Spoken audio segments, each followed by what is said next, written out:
सिद्धाण नमो आयरियाण नमो उवज्जायाण नमो लोय सव्वसाहुणं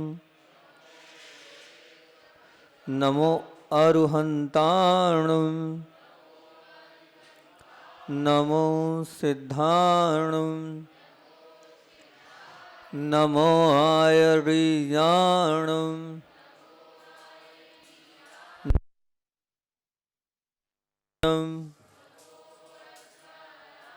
नमो लोय सव्वसाहुणं। बोलिए देवादिदेव एक हजाराट मोल नायक श्री पांचनाथ भगवान की जय। आचार्य भगवान दर्शन स्वामी महामुनि राज की जय। आचार्य भगवान विद्यासागर जी महामुनि राज की जय। पूर्व मुनिवर्षी दुर्लभ सागर जी महाराज की, पूर्व मुनिवर्षी संतान सागर जी महाराज की। बाल बढ़ाकर देवानंद बनने की वजह ज्ञान बढ़ाकर विवेकानंद बनना, ज्ञानानंद बनना बहुत अच्छा है, ज्यादा अच्छा है। बाल बढ़ाकर देवानंद बनने की अपेक्षा ज्ञान बढ़ाकर विवेकानंद या ज्ञानानंद बनना बहुत अच्छा है। आज का ये शुद्ध पंचम महापर्व, उस पर अपन प्रारंभ कर रहे हैं। व्यापार में कर्ज बढ़ना नहीं चाहिए, शरीर में रोग नहीं बढ़ने चाहिए, जंगल में मकान में आग नहीं लगनी चाहिए, शहर की नदी में बाढ़ नहीं आना चाहिए, वातावरण में प्रदूषण नहीं होना चाहिए। मानव के पास इन सब बातों की बहुत समझ है कि नहीं, कर्ज नहीं बढ़े, आग नहीं लगे, वातावरण खराब नहीं हो, वो जो है हमारे यहाँ अकाल नहीं पड़े, इन सब की बात तो है। और पर सिर पर बाल नहीं बढ़ना चाहिए, इसकी क्या है? सिर पर तो बाल बढ़ना ही चाहिए, फैशन आ गई है। जीवन में संपत्ति नहीं बढ़ना चाहिए, इसका कोई भी वो नहीं है, संपत्ति तो बढ़ना। दिल में वासना, हृदय में वासना, मन में वासना नहीं बढ़ना चाहिए, इन सब की समझ मानव के पास क्यों नहीं है, इसमें बड़ा संदेह है।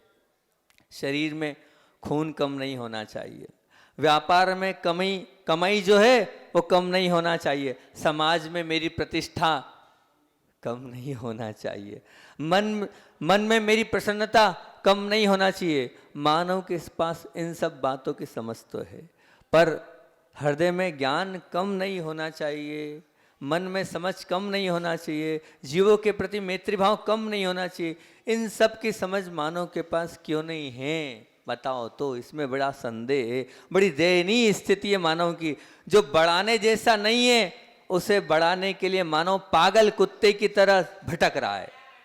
जो बढ़ाने जैसी, संपत्ति बढ़ाने जैसी नहीं है, बाल बढ़ाने जैसे नहीं है, लेकिन वो संपत्ति के पीछे और बाल बढ़ाने के पीछे वो कैसा पागल कुत्ते जैसा भटक रहा है। और सचमुच जो कम करने जैसा, उसे कम करने के लिए वो क्या है, कुंभकर्ण की तरह आलसी बन गया है। अपने मन से पूछो कि आपको देवानंद बनने में रुचि है, परिग्रहानंद बनने में रुचि है, वासनानंद बनने में रुचि है, कि ज्ञानानंद बनने में रुचि है, विवेकानंद बनने में रुचि है? बताओ क्या, किसमें रुचि है आप में?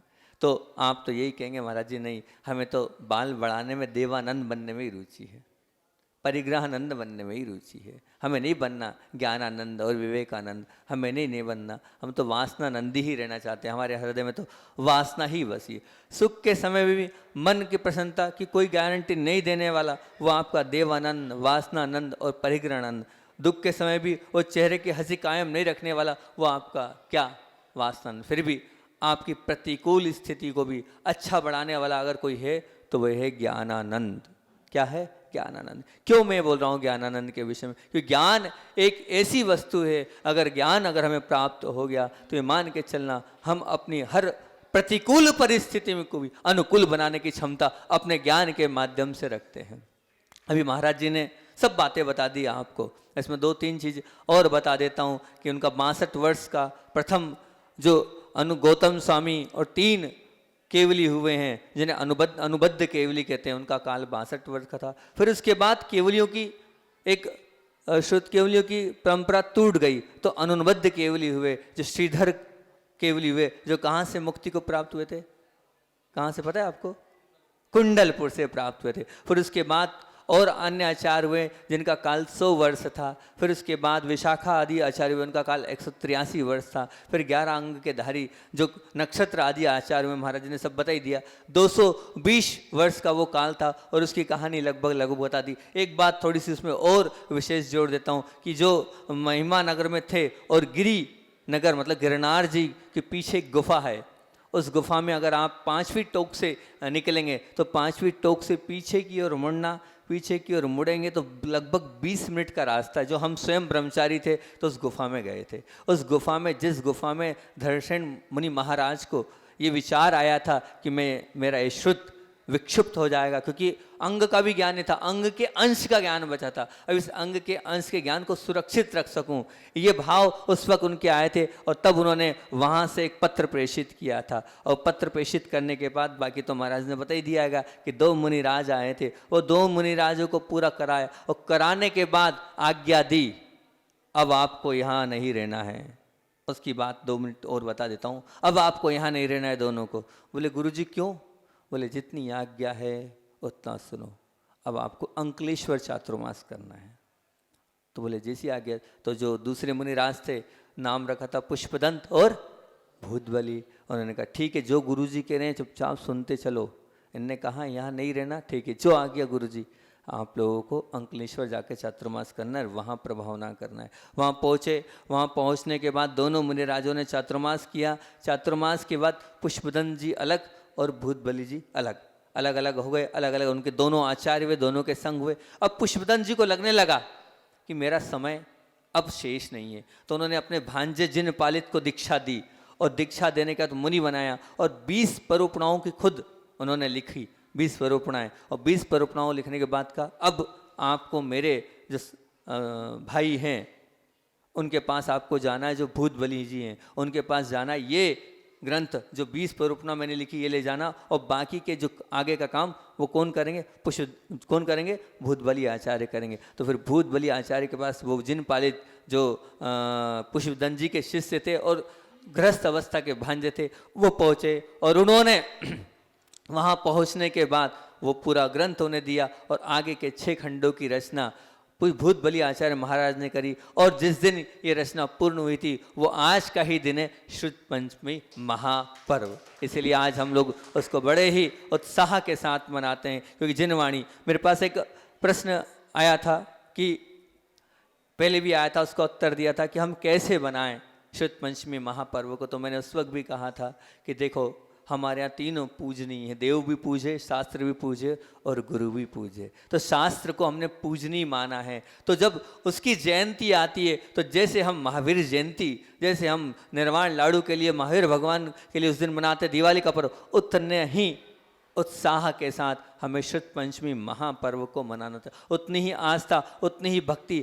हमें आज के दिन भी शुद्ध पंचमी के दिन दिखाना चाहिए और बहुत अच्छे से मनाना चाहिए। तो उस दिन क्या क्या करें, तो मैंने उस दिन आपके सामने रखा था कि माँ जिनवाणी की क्या आप शोभा यात्रा निकालें। हमने सुना है, उस दिन तो आपको घोषणा करनी थी कि माँ जिनवाणी की शोभा यात्रा निकलनी है। आप लोगों को शोभा यात्रा भले ही छोटे रूप में निकालो, लेकिन माँ जिनवाणी के प्रति विनय होगी अगर आप माँ जिनवाणी की प्रवचन के बाद शोभा यात्रा निकाल दें। थोड़ी यहीं के ही निकाल लेना, एक राउंड लगा लेना, लेकिन मैं तो मानता हूँ माँ जिनवाणी की शोभा यात्रा आपको निकालनी चाहिए। उससे आपकी माँ जिनवाणी के प्रति श्रद्धा व्यक्त होगी। और शुद्ध पंचमी की पूजन तो आपने करी है, और जो भक्तियाँ आज अपन ने करी, ऐसी भक्तियाँ अपने को करना चाहिए। दूसरी बात, आज के दिन विशेष तौर से ग्रंथों का संरक्षण, संवर्धन और उन पर कवर आदि चढ़ाना चाहिए, क्योंकि आज माँ जिनवाणी का दिन है, तो माँ जिनवाणी को व्यवस्थित करने का दिन है, तो करना चाहिए। और क्या क्या आवश्यकताएं आपको देखना चाहिए कि अलमारी की आवश्यकता है, शास्त्र में कवर की आवश्यकता है, और किस प्रकार की आवश्यकता, वो सब कुछ करना चाहिए।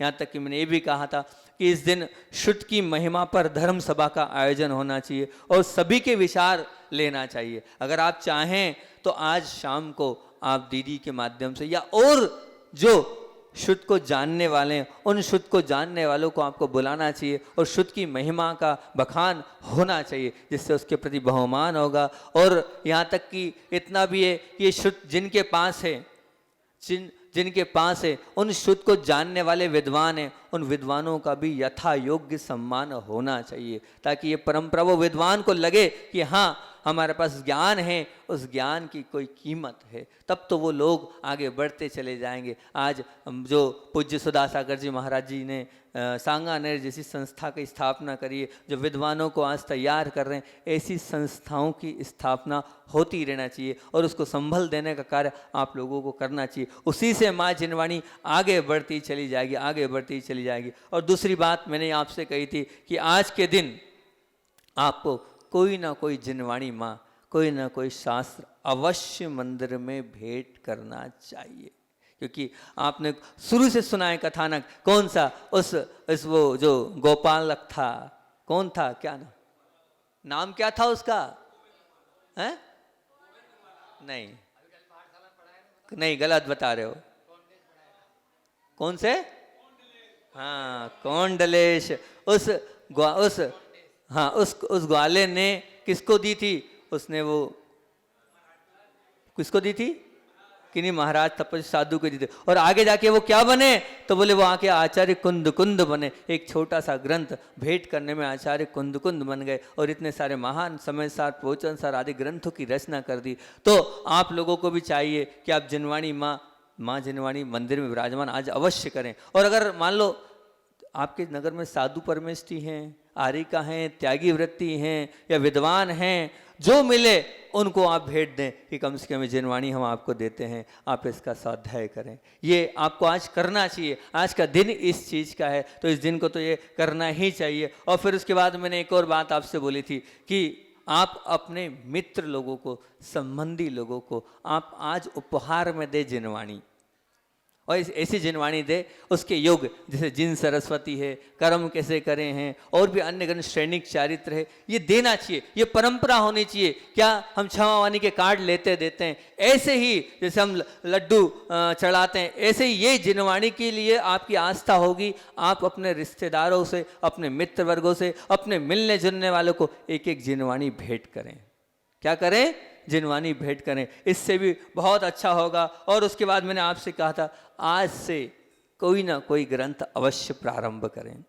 जिनवाणी को पढ़ने का कार्य आज से अवश्य प्रारंभ करें कि हाँ भले एक पेज पढ़ेंगे लेकिन हम जिनवाणी को अवश्य पढ़ेंगे। इसका आप नियम लेके हाँ 1 पेज 2 पेज हम निश्चित तौर से पढ़ेंगे ही पढ़ेंगे। और ये भी कहा था आप जब पढ़ते हैं तो पढ़ने के प्रारंभ में एक वस्तु का त्याग करना, ताकि वो जो वस्तु का आप त्याग करोगे वो जिनवाणी माँ के प्रति आपका बहुमान रहेगा कि हाँ ये जब तक ग्रंथ पूरा नहीं होता है तब तक के लिए फलानी वस्तु का त्याग। लेकिन जो वस्तु हम खाते हैं उस वस्तु का त्याग, जो नहीं खाते हैं उस वस्तु का त्याग आप मत करना, नहीं तो कोई मतलब नहीं त्याग करने का। तो ऐसी वस्तु का त्याग करके आप ग्रंथ प्रारंभ करें। फिर मैंने आपसे और कहा था, क्या कहा था कि इस दिन कोई ना कोई इष्टोपदेश, तत्वार्थ सूत्र, ये जो पाठ होते हैं उन पाठों का भी आप स्वाध्याय प्रारंभ कर सकते हैं कि हाँ भैया आज से लेके अगली वर्ष तक, शुद्ध पंचमी तक, या तो इष्टोपदेश का पाठ प्रारंभ करता हूँ, या फिर तत्वार्थ सूत्र का पाठ प्रारंभ करता हूँ, या 6 ढाला का पाठ प्रारंभ करता हूँ, या और जो आपको लगता है वो मैं पाठ आज से प्रारंभ करता हूँ।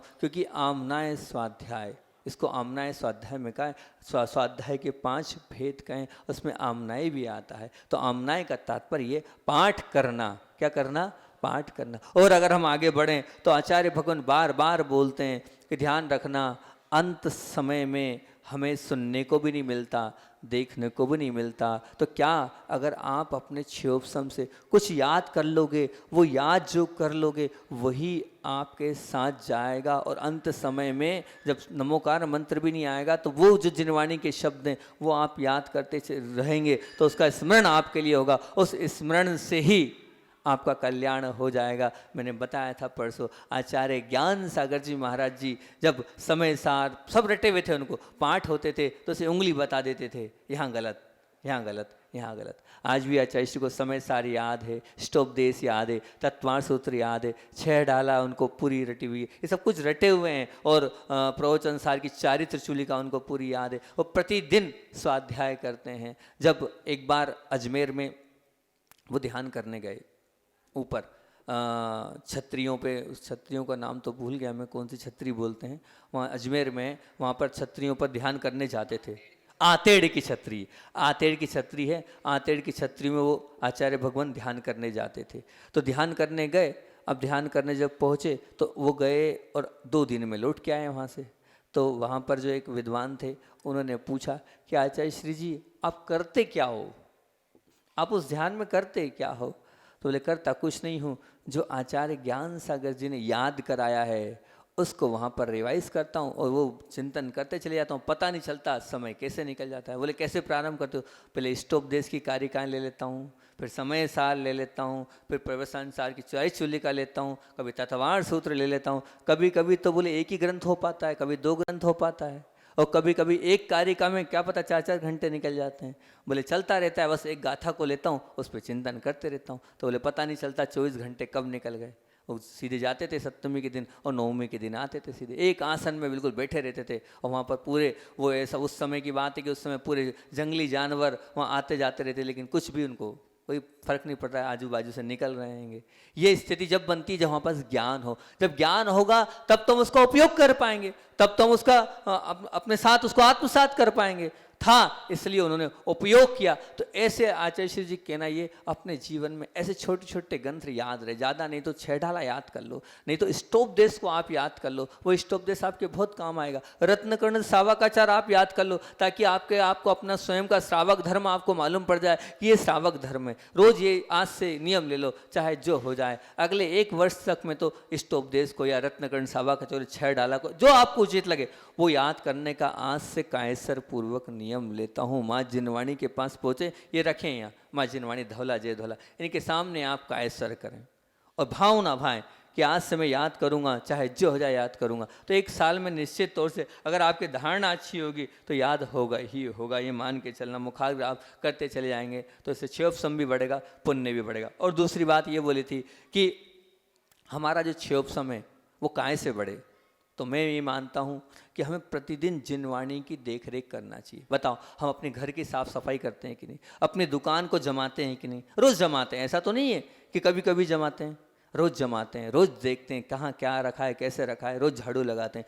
ऐसे ही जिनवाणी को अपने को रोज़ देखना चाहिए। चावल तो नहीं फंस गए और कोई पीछे गंदगी तो नहीं लगी, व्यवस्थित जिस जिनवाणी को जहाँ रखिए। देखो वो तो कोई आया सामने वाला जल्दी में यहाँ का वहाँ कर दिया तो आपको पुण्य का मौका मिला है कि उसने तो अव्यवस्थित करा है, आपको पुण्य का मौका है का कमाने का, उसको आप व्यवस्थित कर सकते हैं। आप उसको व्यवस्थित करें, उसको व्यवस्थित करने से आपका पुण्य बढ़ेगा। रोज़ प्रतिदिन, एक बार भी जगदलपुर की वहाँ बंडी मामूरा की बात है कि मैंने इसी पर प्रवचन दिया था, सबको था क्षयोपशम बढ़ाना है। मैंने कहा क्षयोपशम बढ़ाने का तरीका, रोज़ जिनवाणी जमाओ और जिनवाणी को व्यवस्थित करो, आपका क्षयोपशम 4 महीने में बढ़ जाएगा। कुछ मत करो, कोई माला मत फेंको, आप तो जिनवाणी की सेवा करना है। और आपको बता दें, हम आपके गांव में जो दीदी है ना, कौन सी दीदी गांव की नगर गौरव, कौन सी दीदी है? अनीता दीदी। अनीता दीदी को मालूम है सब लोग किस नाम से जानते हैं? इसी नाम से जानते कि शास्त्र की सच्ची सेवा करने वाली अनीता दीदी। ताली बजा दो उनके लिए। उनको कहते हैं आचार्य श्री भी जानते हैं इसी नाम से कि ये बहुत जिनवाणी की सेवा करती है, जिनवाणी के लिए बिल्कुल कवर चढ़ाती है, पूरा ध्यान रखती है, पूरा व्यवस्थित करती है। ऐसी अनीता दीदी हैं। तो वो कार्य आपको प्रतिदिन करना चाहिए, 2-2 मिनट 5-5 मिनट। तो आपको निश्चित तौर से मान के चलना, आपका क्षयोपशम बढ़ता चला जाएगा, बढ़ता चला जाएगा। तो बहुत बढ़िया, अपने को व्यवस्थित करना है जिनवाणी की, अपने को होना चाहिए इतने अंदर से आस्था जिनवाणी माँ के प्रति, तो उससे अच्छा रहेगा। तो मैं बता रहा हूँ, मैंने वो कहा, वो प्रतिदिन रोज़ देखता था। वो जो थी 10 मिनट 15 मिनट रोज़ देती थी, रोज़ व्यवस्थित जिनवाणी करती थी। और फिर हमने पूछा आपको कैसा लग रहा है? बोले महाराज जी वो तो मुझे इतनी पूजन में भी विशुद्धि नहीं बढ़ती है, बोले इतनी पूजन में भी विशुद्धि नहीं बढ़ रही जितनी जिनवाणी जमाने में विशुद्धि बढ़ती हूँ। मैं प्रतिदिन जिनवाणी जमाती हूँ, मुझे बहुत अच्छा लगता है। मुझे ऐसा लगता है कि मेरे कर्मों की बहुत निजर कुछ कर पा रही हूँ नहीं कर पा रही हूँ, लेकिन माँ जिनवाणी की सेवा तो मैं कर रही हूँ, ये मेरे लिए बहुत अहोभाग्य, बहुत अच्छी बात है। तो ऐसी जिनवाणी की सेवा आप कर रहे हैं कि नहीं कर रहे हैं बताओ? आपके भाव है कि नहीं जिनवाणी की सेवा करने के? है। अगर आप जिनवाणी की सेवा करोगे तो ही आपका क्षोभसम उत्कृष्ट बनेगा। और दूसरी बात मैं ये कह रहा हूँ कि स्वाध्याय आप प्रतिदिन करें, चाहे एक पेज का करें पर प्रतिदिन करें। क्योंकि स्वाध्याय आखिर क्यों करना है, स्वाध्याय होगा क्या? तो मैं आपको स्वाध्याय करने के लाभ बताता हूँ। क्या कि स्वाध्याय करने से होगा ये, सबसे पहली बात ध्यान रखना, आत्महित की प्राप्ति। आत्महित की प्राप्ति, हित सबका हो रहा है, शरीर का तो हित हो रहा है, लेकिन आत्मा का हित किससे होगा? ध्यान रखना, आत्मा का भोजन क्या है? स्वाध्याय। आत्मा का भोजन स्वाध्याय। शरीर का भोजन तो अन्न जल है, परंतु आत्मा का भोजन है स्वाध्याय। अगर आप स्वाध्याय करोगे तभी आत्मा का हित होगा, इसके अलावा आत्मा का हित बिल्कुल नहीं होने वाला है। और दूसरी बात ये कि स्वाध्याय को तप कहा है, पाप कर्मों का संवर, क्योंकि स्वाध्याय तप है एक प्रकार। क्या है?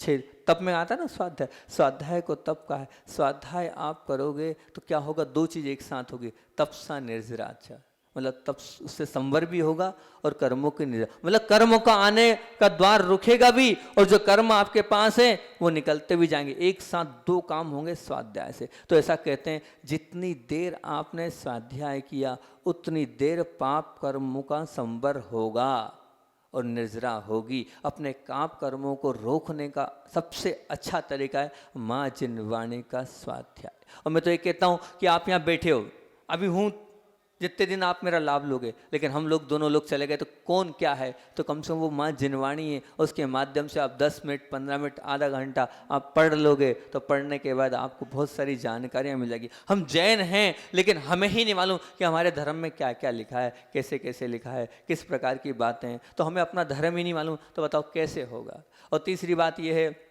कि जब हम स्वाध्याय करते हैं तो स्वाध्याय करने के बाद क्या होता है कि नवीन संवेग भावों की प्राप्ति होती है, मतलब अपने आप वैराग्य उमड़ता है।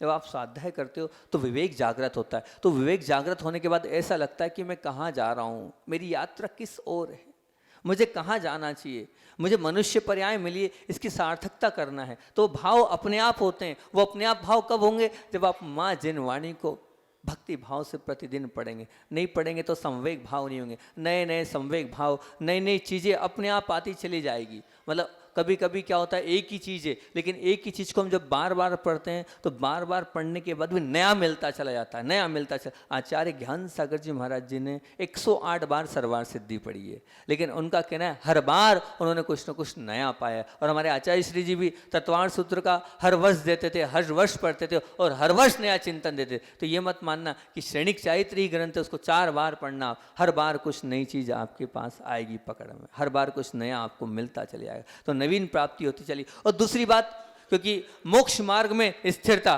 किससे आएगी? तो बोले मोक्ष मार्ग में स्थिरता को लाना है तो आपको स्वाध्याय करना पड़ेगा। स्वाध्याय के बिना मोक्ष मार्ग में स्थिरता नहीं आने वाली, क्योंकि पंचेंद्रिय के विषय इतने हैं, इन विषयों में हम अगर अपने आप को बचाना चाहते हैं तो वो माँ जिनवाणी एक शरण है कि उसके उद्बोधन के माध्यम से हम मोक्ष मार्ग में स्थिर हो सकते हैं। उसके अलावा और कोई चारा नहीं। आचार्य भगवान के पास जब हम पहुँचे थे तो आचार्य भगवान ने हमें यही कहा था कि स्वाध्याय करना, और उत्तन पुराण स्वाध्याय के लिए कहा था, और 12 भावना का रोज़ प्रतिदिन चिंतन करना। इससे आपका मोक्ष मार्ग स्थिर हो जाएगा। अगर मोक्ष मार्ग को स्थिर करना है तो बहुत अच्छी बात है, यही आपको करना है। और दूसरी बात, अगर तपस्या में वृद्धि करना है तो तपस्या में वृद्धि भी किससे होगी? तपस्या में वृद्धि भी, तप में वृद्धि भी स्वाध्याय के माध्यम से ही होगी। क्योंकि जब हम अपने जो तपस्वी लोगों को पढ़ते हैं तो अपने भाव होते हैं कि मैं भी करूं, मेरे भी भाव बनते हैं, क्योंकि जो पढ़ लिखा है उसको देखने के बाद अपने आप हमारे भाव होते हैं। और मैं तो इतना भी कहता हूँ कि स्वाध्याय करने के वाले के लिए, जो स्वाध्याय करता है उसके लिए निराश होकर लौट जाती है। जो स्वाध्याय करता है ना, उसके लिए उसके जीवन में निराश होकर लौट जाती है। मतलब वो व्यक्ति कभी भी प्रतिकूल परिस्थितियों में अपने आप को बहुत जल्दी संभाल लेता है। और प्रतिकूल परिस्थिति तो हर व्यक्ति के जीवन में लिखी हैगी, ये मान के चलना। हर व्यक्ति के जीवन में कोई ना कोई प्रतिकूल परिस्थिति आती है। उन प्रतिकूल परिस्थितियों में समता को रखना स्वाध्याय सिखाता है। माँ जिनवाणी सिखाती है कि नहीं, ये तो पूर्व कर्म का फल है, इसको अपने को भोगना ही पड़ेगा। समता से अपने को उसको निकाल देंगे तो बहुत अच्छी बात है। ये स्वाध्याय से आता है। मन की पवित्रता अगर आती है तो ध्यान रखना स्वाध्याय से आएगी। जितना आप स्वाध्याय करोगे उतने आपके मन की पवित्रता बढ़ती जाएगी। मन की स्थिरता आपकी आएगी तो स्वाध्याय से आएगी। आप जितना आप स्वाध्याय करोगे उतने मन में स्थिरता आती चलेगी। और मन की प्रसन्नता को अगर और बढ़ाना है तो ध्यान रखना माँ जिनवाणी का आप स्वाध्याय करते चलो तो निश्चित तौर से मन में प्रसन्नता भी आपकी बढ़ती चले। स्वयं के लिए भी और स्वयं कुछ करना है या दूसरों के लिए भी आप स्वाध्याय के माध्यम से आप सबको संतुष्ट कर सकते हो, सबको आप अपना बना सकते हो। किससे? माँ जिनवाणी के प्रति आपकी आस्था हो, अपना समय तो हो रहा है और श्रद्धा हो, भक्ति हो तो निश्चित तौर से आप लोग आगे बढ़ सकते हो। बताओ आज इतने सारे यहाँ लोग बैठे हैं, 3-4 विशेष बातें मैंने बोली। एक बात ये बोली है कि पाठ हम प्रतिदिन करेंगे। हाँ, एक पाठ हम प्रतिदिन जो करना हो 1 साल के लिए एक पाठ का नियम लो। दूसरा 1 पेज स्वाध्याय करेंगे उसका नियम लो। और तीसरा आज से श्लोक छोड़ा भले जितना याद हो याद करना प्रारंभ करेंगे। ये मत समझो हमसे याद नहीं होगा। आज श्रुत पंचमी बनाने की सार्थकता इसी में होगी जब छोटे छोटे 3 नियम लोगे आप। ये 3 नियम आपको लेना है। आपने जिनवाणी तो भेंट कर दी हमको, प्रतिदिन 1 पेज पढ़ना चाहे जो हो जाए, तब आज श्रुत पंचमी बनाने की सार्थकता है। नहीं तो नहीं है। बताओ सब हाथ खड़े करो, कौन करेगा और कौन नहीं करेगा? नहीं करोगे भैया? 1 पेज भी नहीं पढ़ सकते? 4 लाइन पढ़ लेना भैया। क्यों 4 लाइन भी नहीं पढ़ पाओगे? 4 लाइन भी नहीं पढ़ सकते? पढ़ोगे सब लोग? पक्का 4 लाइन कम से कम स्वाध्याय अपने को करना बहुत अच्छी बात है। दूसरी बात, कोई ना कोई पाठ का नियम ले लो। एक काम करो, आपको लगता है ना तो छोटा सा नियम मैं और शार्ट कर देता हूं। तत्वार्थ सूत्र का 1 अध्याय पढ़ना, 6 डाला की 1 ढाल पढ़ना। ठीक है, इतना कर लो। और अगर इतना भी नहीं होता है, मान लो इतना भी नहीं होता है तो सबसे 60 और कम 10वें अपना तत्वार्थ सूत्र का 10वां अध्याय पढ़ लेना। 1 मिनट में हो जाएगा। वो 9 सूत्र हैं। नहीं हो तो कुछ नहीं करना। और आपको और सस्ता आपको बता 10वां अध्याय का 10वां तो है 9 सूत्र है। नहीं महाराज जी वो भी अगर मान लो इतना समय भी नहीं हो तो इतना समय नहीं हो तो कम से कम इतना कर लेना कि तत्वार्थ सूत्र का जो मंगलाचरण है उस मंगलाचरण को कर लेना। इतना और क्या शार्ट करूं मैं? और लेकिन याद भी करना है आपको, प्रतिदिन याद करते जाना है। छोटे छोटे 1-1 सूत्र को आप याद करते चलोगे। बताओ कौन क्या याद करेगा? जल्दी बोलो, समय नहीं है। बोलो कौन याद करेगा? 6 डाला प्रारंभ कर दो। ठीक, 6 डाला कोई दिक्कत नहीं, 6 डाला को प्रारंभ करो, आपके काम आएगी। और जो लोग रत्नकर्ण श्रावकाचार्य कर सकते रत्नकर्ण, जो तत्वार्थ सूत्र कर सकते तत्वार्थ सूत्र, जो स्तोपदेश कर सकते स्तोपदेश। तो आप माँ जिनवाणी के सामने आपने वचन लिया है, इसको आपको करना है। तभी आज की हमारी जो ये श्रुत पंचमी है ये बनाना सार्थक होगी, अन्यथा कोई मतलब नहीं है। बहुत श्रुत पंचमी आई है और बहुत चली गई है, लेकिन हमने अगर अपने जीवन में उससे कुछ ग्रहण नहीं किया तो श्रुत पंचमी मनाने का कोई मतलब नहीं है। कुछ ग्रहण करें तो ही बहुत अच्छी बात है। और साथी को भेंट दें। हाँ उठा लेंगे। मारसा उठाओ हाथ, उठाओ हाथ जल्दी से। हैं स्वाध्याय के लिए? हाँ वो उठा तो लिया हाथ। तो करना है। और 1-1 ग्रंथ अपने जो भी मिलने वाले हैं रिश्तेदार है उनको आपको जरूर देना है। इतना ही रखते कि समय अपना हो गया। बोलिए आचार्य भगवान विद्यासागर जी महामुनि राज की।